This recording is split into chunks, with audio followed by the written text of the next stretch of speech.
Jaya TV நேயர்களுக்கு வணக்கம். இந்த வாரம் கிட்டத்தட்ட ஒரு 6 படம் ரிலீஸ் ஆயிருக்கு. அதில் இன்னைக்கு நம்ம என்ன படம் பார்க்க போறோம்னா, இயக்குனர் தமிழரசன் பச்சைமுத்து இயக்கத்தில் அட்டகத்தி தினேஷ் மற்றும் ஹரிஷ் கல்யாண் நடிப்பில் வெளியில் வந்திருக்க ரப்பர் பந்து படத்தை பற்றி தான் பார்க்க போறோம். ரப்பர் பந்து இந்த படத்தோட சிங்கிள் லைன் என்னன்னா, ஒரு வெறித்தனமான ஒரு கிரிக்கெட் பேட்டர், இன்னொருத்தர் பயங்கரமான ஒரு எவ்வளோ பெரிய பேட்டராக இருந்தாலும் அசால்ட்டாக அவுட் பண்ணுற ஒரு வெறித்தனமான ஒரு பவுலர். இவங்க 2 பேருக்கு நடக்கிற சண்டை தான் இந்த ரப்பர் பந்து. நம்ம பண்ண மாட்டோமா பிரச்சனை? அடித்தடி ஒன்று மட்டும்தான் இல்லாமல் இருந்துச்சு, அதையும் ஆரம்பிச்சிட்டேன். இந்த படத்தோட ஓப்பனிங்கே பார்த்தீங்கன்னா 2015 பந்தின் விலை, அதாவது ரப்பர் பந்தின் விலை 15 ரூபா அப்படின்னு சொல்லி இந்த படத்தை ஓப்பன் பண்ணுறாங்க. அப்போது அந்த இடத்துல ஒரு மேட்ச் ஒன்று நடக்குது. அதில் நம்ம அட்டகத்தி தினேஷ் ஒரு 25 வயசு பையனா அதில் நடிச்சிருக்காரு. அவரை பற்றி சொல்லணுன்னா, அவர் சின்ன வயசுலேயே அவர் லவ் மேரேஜ் பண்ணி கல்யாணம் பண்ணிட்டார். வேலைக்கு ஒரு பெயிண்டராக இருக்கார். அவர் பெயிண்டிங் வேலைக்கு அப்பப்போ போவார். ஊரில் எந்த இடத்துல ஒரு டோர்னமெண்ட் நடந்தாலும் இவர் வேலையெல்லாம் அப்படியே போட்டு அவர் ஒய்ஃப் கிட்ட போய் சொல்லிட்டு கிரிக்கெட் விளையாட இங்கே வந்துடுவார்.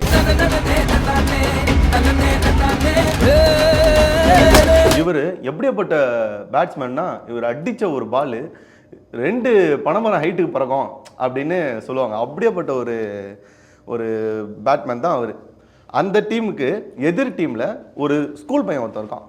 அது யாருன்னா நம்ம ஹரிஷ் கல்யாண். அவர் இவரோட பேட்டிங்லாம் பார்த்துட்டு அவரை அவுட் பண்ணோன்னாக்கா இந்த மாதிரி ஸ்பின் பால் போட்டார்னா அவர் அடிக்க மாட்டார் அப்படின்னு சொல்லி முன்னாடியே இவர் தெரிய வந்துடுது. ஆனால் இவரை அந்த ஹரிஷ் கல்யாணம் அந்த டீமில் சேர்த்துக்க மாட்டாங்க. ஏன்னாக்கா அவர் ஒரு தாழ்த்தப்பட்ட சமூகத்தை சேர்ந்தவர் அப்படிங்கிறதுனால அவரை கொஞ்சம் ஒதுக்கியே வைப்பாங்க. அதனாலேயே அவர் என்ன பண்ணுவார்னாக்கா, ஊரில் இருக்கிற எல்லா டீம்லேயும் ஒரு என்னென்னு சொல்லுவாங்கன்னா, கிரிக்கெட்டில் ஒரு ஜோக்கர் மாதிரி சொல்லுவாங்க, எல்லா டீம்லேயும் ஆடுவார் அப்படின்னு சொல்லிட்டு அந்த மாதிரி ஒரு டீமில் ஆடிட்டு இருக்காங்க. நம்மால் கெஸ்ட் பிளேயரு, இவன் திறமையை நம்பி எந்த டீம் கூப்பிடுதோ அந்த டீம் தான் விளையாடுவாப்ல. இப்போ பார்த்தீங்கன்னா அட்டகத்தி தினேஷ் ஒரு ஃபேமிலி மேன் ஆகிட்டார்.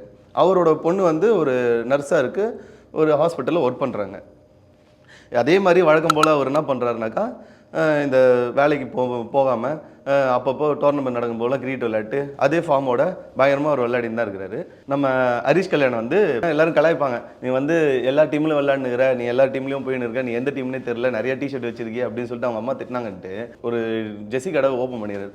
ஓப்பன் பண்ணி அவர் அந்த வியாபாரமும் பார்த்துக்கிட்டு அப்பப்போ இந்த கிரிக்கெட் மேட்ச்லாம் கொஞ்சம் விளையாடிக்கிட்டு அப்படியே டோர்னமெண்ட்டில் ஜெயிக்கிறது, எல்லா டீம்லேயும் ஆடுறது, அந்த மாதிரி அவர் வாழ்க்கை அப்படியே போயிட்டுருக்கு. ஒரு பொண்ணை லவ் பண்ணுறாரு, ரொம்ப சின்சியராக லவ் பண்ணுறாரு. இப்படி போயிட்டுருக்க ஒரு நாள் ஒரு மேட்ச் ஒன்று, ஒரு டோர்னமெண்ட், பயங்கரமான டோர்னமெண்ட். அந்த டோர்னமெண்ட்டில் நம்ம அட்டகத்தி தினேஷ் ஆடுறாரு. அவரோட ஆடுறதை பார்த்துட்டு இவர் பவுலராக அந்த இடத்துல இருக்கிறாரு. அவர் அவுட் பண்ணுறதை பற்றி பேசுகிறாரு. அப்படியே அவங்களுக்குள்ள ஒரு சின்ன சண்டை 2 பேரும் சண்டை போட்டுக்கிறாங்க. இவங்களோட சண்டை ரொம்ப அதிகமாகிடுது. இவங்க எப்போ பார்த்தாலும் சண்டை போட்டு இவங்க 2 பேரும் ரொம்ப பகையாயிடுறாங்க. ஒரு கட்டத்தில் அப்புறம் தான் ஹரிஷ் கல்யாணுக்கு தெரிய வருது, நம்ம லவ் பண்ணுற பொண்ணோட அப்பாவே அவர் தான் அப்படின்ட்டு அவர் தெரிய வருது. இப்போது தான் பொண்ணை லவ் பண்ணுறது இவன் தான்னு இவருக்கும் தெரிஞ்சிச்சு.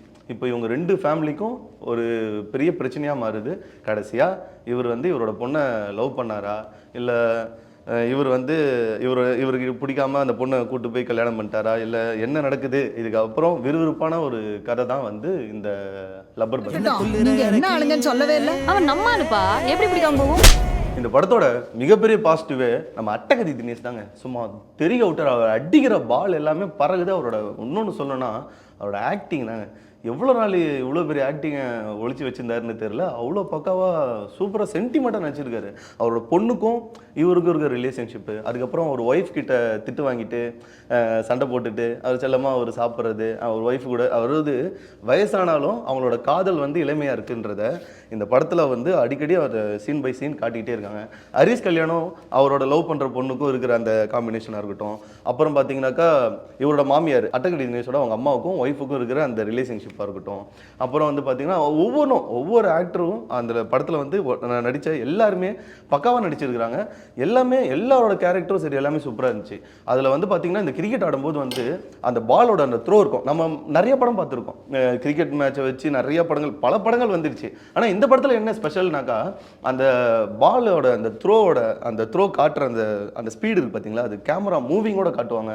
அப்புறம் பார்த்தீங்கன்னா நீங்கள் படம் பார்க்கும்போது அந்த கிரிக்கெட் நம்ம ஏரியாவில் லோக்கலில் ஆடினா எப்படி இருக்கும் அந்த மாதிரி இருக்கும். உங்களுக்கு வந்து ஒரு ஒரு ஒரு நம்ம சிஎஸ்கே மேட்ச் பார்த்த மாதிரி ஒரு ஃபீல் ஒன்று கொடுக்கும். இந்த படம் எல்லாருமே பிடிக்கும். மோஸ்ட்டாக வந்து கிரிக்கெட் பிளேயர் என்ஜாய் பண்ணி பார்ப்பாங்க. அப்படி இருக்குது இந்த படம். அதுக்கப்புறம் பார்த்தீங்கன்னா இந்த படத்தோட இன்னொரு பாசிட்டிவ் வந்து பார்த்தீங்கன்னா இந்த படத்தோட சென்டிமெண்ட் தான் நான் சொல்லுவேன். சென்டிமெண்ட் வந்து சூப்பராக ஒர்க் அவுட் ஆகிருக்கு. ஹீரோக்காக என்ன விட்டு கொடுத்துட்டல. இவங்களுக்குள்ள இருக்க அந்த லவ் அண்ட் கெமிஸ்ட்ரி, அதுக்கப்புறம் பார்த்தீங்கன்னா அந்த மாமியாருக்கும் அந்த அவங்களோட அம்மா இருப்பாங்க. அதாவது இவங்க 2 பேர் கல்யாணம் பண்ணிக்கிட்டாங்கல்ல, யாருன்னா அட்டகத்தி தினேஷும் அவங்க ஒய்ஃபும் கல்யாணம் பண்ணிட்டாங்க. அவங்க வந்து வேற கேஸ்ட்டு. அதனால வந்து அட்டகத்தியோட தினேஷோட அவங்க அம்மா வந்து இவங்க அவங்களோட மருமக, அதாவது அவங்களோட வீட்டுக்கு போக மாட்டாங்க, வர மாட்டாங்க, சாப்பிட மாட்டாங்க. ஒரு சண்டையில் வந்து அட்டகத்தி தினேஷோட ஒய்ஃபும் அட்டகத்தி தினேஷும் பிரிஞ்சிடுறாங்க. பிரிஞ்சதுக்கப்புறம் ஒரு 10 நாள் இல்லைன்றதுனால அவங்களோட இவ்வளோ நாள் அவங்க வீட்டுக்கு போகாமல் சாப்பிடாம தண்ணி குடிக்காமல் இருந்தவங்க அந்த டைமில் வீட்டுக்கு போயிட்டு சாப்பிடுவாங்க, தண்ணி குடிப்பாங்க. அந்த ஒரு சீன்லாம் வந்து நம்மளுக்கு பார்க்கும்போது நம்ம அப்படியே லைவாக நம்ம அவங்களோட பார்த்த மாதிரி இருந்துச்சு. அவ்வளோ சூப்பராக இருந்துச்சு, எக்ஸ்ட்ரானரியாக இருந்துச்சு. படமே வந்து பார்த்தீங்கன்னா நீங்கள் எல்லாமே எதிர்பார்க்கலாம் இந்த படத்தில். இந்த படத்தில் வந்து ஸ்போர்ட்ஸ் இருக்குது, லவ் சீனாக நீங்கள் பார்க்கணும், ரொமான்டிக்காக ஒரு நல்ல மூவி பார்க்கணுன்னா இது இருக்குது. அதுக்கப்புறம் பார்த்தீங்கன்னா கமர்ஷியலாக ஒரு படம் பார்க்கணும், இல்லைனாக்கா ஒரு ஆக்ஷன் த்ரில்லராக பார்க்கணும் அப்படின்னாக்கா எல்லாமே இருக்குது. அவ்வளோ சூப்பராக இருக்குது. காமெடி வைஸ் நம்ம பாலாசரவணன் அவரோட காமெடி வைஸ் சூப்பராக சப்போர்ட்டிங் ரோலில் இருக்கிறாரு. ஹீரோக்கு சப்போர்ட்டிவாகவே இருக்கார். அப்புறம் பார்த்தீங்கன்னா அவரோட பேட்ஸ்மேன் இந்த படத்தில் வந்து பார்த்தீங்கன்னாக்கா பேட்டிங் மற்றவங்க எல்லாரும் வந்து ஒரு டீம் ஒன்று கிரியேட் பண்ணுவார் ஹரிஷ் கல்யாண். அந்த டீமில் வந்து ஒரு பொண்ணு ஒன்று இருக்கும். அந்த பொண்ணோட பேட்டிங்லாம் அது ஆக்சுவலாக வந்து அது நிஜமாலே கிரிக்கெட் பிளேயர்னு நினைக்கிறேன். அவங்க ஆடுறதுலாம் வந்து அவ்வளோ லைவாக இருந்துச்சு. ஒரு ப்ரொஃபஷ்னலான ஒரு கிரிக்கெட் பிளேயர் எப்படி இருப்பாங்க அந்த மாதிரி இருந்துச்சு. அவ்வளோ சூப்பராக அவரோட ஆக்டிங் வைஸ்லாம் பண்ணிட்டு இருந்தாங்க. இன்னொரு பாசிட்டிவ் சொல்லணும்னாக்கா நம்ம காளி வெங்கட், அவர் வந்து படம் முழுக்க ஒரு மாதிரி சாதுவாக இருப்பார், சாஃப்டாக இருப்பார், ஒன்றும் தெரியாத மாதிரி. அவர் வந்து பார்த்தீங்கன்னா ஒரு ஸ்போர்ட்ஸ், அதாவது கிரிக்கெட்னா ஒரு உயிர் ஓகேங்களா. அந்த டீமில் விளையாடுனா கூட அந்த டீமுக்காக வந்து போஸ்டர் அடிக்கிறது, பேனர் ஓட்டுறது, அவரை பொறுத்த வரைக்கும் எந்த ஒரு அவன் இன்னார் பையன் இந்த இடத்துல இருக்கான் இப்படி இருக்கான் எந்த ஒரு வேறுபாடும் இல்லாமல் நல்லா திறமைக்கு மட்டும் முக்கியம் கொடுத்து அவனை எப்படியாவது பெரிய லெவலில் ஆக்கணும் அப்படிங்கிறதுக்காக போராடுற ஒரு ஒருத்தவனா காளி வெங்கட்டை காட்டுறாரு. அதுக்கப்புறம் தான் வந்து படத்தோட செகண்ட் ஹாஃபில் ஒரு மேட்ச் ஒன்று ஆடுவாருங்க, வேற லெவலுங்க. ஆடியன்ஸில் அந்த தேட்டரில் இருக்க மொத்த பேரும் செதறிடுங்க. அந்தளவுக்கு வந்து அவரோட பேட்டிங் அவ்வளோ லைவாக இருந்துச்சு, சூப்பராக இருந்துச்சு. காளி வெங்கட்டும் அவருக்கு ஒரு பொண்ணு இருக்கும், நான் அவர் சொன்னேன் பார்த்தீங்களா ஒரு கிரிக்கெட் விளையாடுற ஒரு பொண்ணுன்ட்டு, அவங்களோட அப்பா பொண்ணு 2 பேரோட மேட்ச்சு தமிழ் சினிமாவில் நான் பார்த்துட்டே இல்லை, அப்படி இருந்துச்சு. அவ்வளோ சூப்பராக இருந்துச்சு, அவ்வளோ லைவாக இருந்துச்சு. பார்க்குற நம்மளே வந்து எழுந்து நின்று கை தட்டணும் போல் இருந்துச்சு, அவ்வளோ சூப்பராக இருந்துச்சு. அதே மாதிரி பார்த்தீங்கன்னா அதில் வந்து முக்கியமான இன்னொரு கேரக்டர் இருக்குது, குடிகார ஒருத்தர் சரகடிச்சுட்டு ஏதாவது ஒன்று பேசி சண்டை போட்டு அவரோட ஆக்டிங் இந்த படத்தில் ரொம்ப இம்பார்ட்டண்ட்டாக இருந்துச்சு. அவ்வளோ லைவாக பண்ணியிருந்தார், அவ்வளோ சூப்பராக பண்ணியிருந்தார். அதே மாதிரி இந்த படத்தோட ஹீரோயினாக இருக்கட்டும், அதுக்கப்புறம் வந்து நம்ம காளி வெங்கட்டாக இருக்கட்டும், அதே மாதிரி ஒவ்வொரு கேரக்டரும் வந்து ரொம்ப நல்லா இருந்துச்சு. இந்த படத்தில் வில்லன் ரோலு ரொம்பவே ஓகேவாகவே கரெக்டாகவே இருந்துச்சு. ஓவரால் இந்த படம் பக்காவாக இருந்துச்சு. இந்த படத்தோட நெகட்டிவ் இருக்கான்னு கேட்டிங்கனாக்கா நெகட்டிவ்ஸும் இருக்குது, சம் பிளேசஸ் மட்டும் ஒரு சில விஷயங்கள். அதாவது பொதுவாக இப்போ வந்த படங்கள்லாம் வந்து பார்த்திங்கன்னா ஃபஸ்ட் ஹாஃபு சூப்பராக பண்ணிடுறாங்க, பக்காவாக பண்ணிடுறாங்க, எக்ஸ்ட்ரானரியாக பண்ணிடுறாங்க.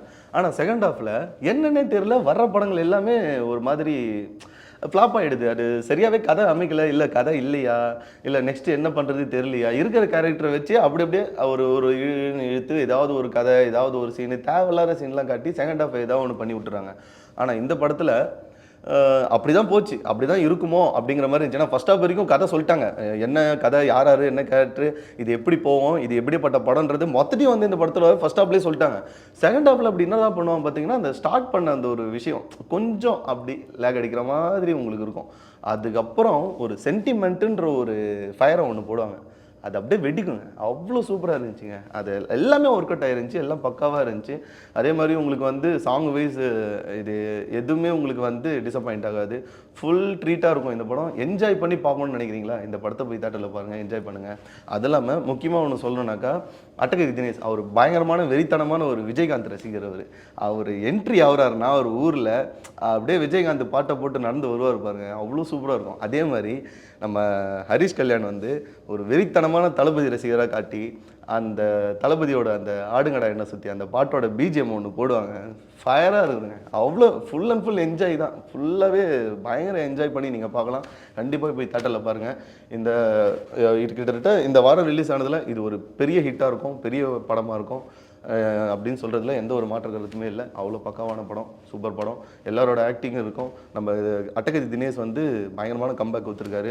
இவ்வளோ நாள் வந்து நம்ம ஹரிஷ் கல்யாணோட ரொம்ப மிஸ் பண்ணியிருந்தோம் அவரோட படங்கள், நல்ல படங்கள் வர்றதுக்காக. ஆனால் இந்த படத்தில் பயங்கரமாக கம்பேக் கொடுத்துருக்காங்க. இந்த படத்தில் நடித்த எல்லாருமே வந்து கம்பேக் தான் கொடுத்துருக்காங்க. இந்த படத்திலோட மியூசிக் ரொம்பவே சூப்பராக இருந்துச்சு, மியூசிக் நல்லா இருந்துச்சு, கேமரா ஒர்க் ரொம்ப நல்லா இருந்துச்சு. அதுக்கப்புறம் பார்த்தீங்கன்னா படத்தோட ஸ்க்ரீன் பிளே வேறு லெவலில் பண்ணியிருந்தாங்க. ஓவரால் இந்த படத்தோட மொத்த டீமும் எடிட்டராக இருக்கட்டும், காஸ்டியூம் டிசைனராக இருக்கட்டும், எல்லாருமே வந்து அவங்களோட எஃபர்ட்டை பக்காவாக போட்டிருந்தாங்க. பக்காவாக இருந்துச்சு. ஒரு சூப்பர் படம். எல்லாரும் போய் தேட்டரில் பாருங்கள். உங்கள் எல்லாருக்கும் பிடிக்கும் நான் நம்புகிறேன். உங்கள் எல்லாருக்கும் கிரிக்கெட் ஃபேனாக இருந்தீங்கன்னாக்கா உங்களுக்கு ரொம்ப ரொம்ப பிடிக்கும். அவ்வளோ ரொம்ப நல்ல படம், நல்லா பாருங்கள். ரப்பர் பந்து தெறிக்க விடும் பந்து பயங்கரமான படம், போய் பாருங்கள் தேட்டரில்.